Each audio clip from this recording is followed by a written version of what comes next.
So the client specifically requested that we set up this Telecaster with 5 strings and with open G tuning so that he can play all the Rolling Stones Keith Richards licks. And I wanted to talk about some things that you need to be aware of if you're going to be making such a seismic change from 6 strings in standard tuning. I think obviously most people will think about adjustments that need to be made to the truss rod and also to the action and the intonation at the bridge saddles. However, I think a lot of people may not think about what the implications are on the nut. Not obviously just for tuning stability, but also because of the action itself. Because with this Keith Richards setup, the client now has a 42 gauge string at the A, which would normally be a 36. And he now has a 30 gauge string on the D, which would normally be a 26.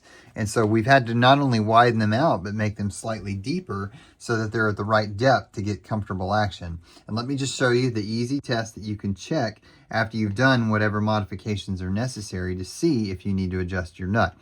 And so what I'm going to do is, with the action in truss rod set appropriately, I'm going to, let me see if I can get it. There we go. Focus. I'm going to press down on the 3rd fret, and then I'm just going to lightly tap on the 1st fret.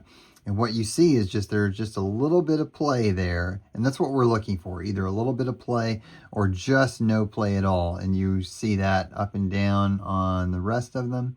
Yeah, so we've already adjusted the nut appropriately on this one. But this is something that you definitely need to be aware of if you're going to be making a huge change to like super heavy strings or something like that. If you're just changing 1 gauge of strings, probably not necessary, but definitely keep this in mind if you're going to be making a mod like this. I can't wait to plug this in and play all of the Keith Richards licks before getting it back to the client.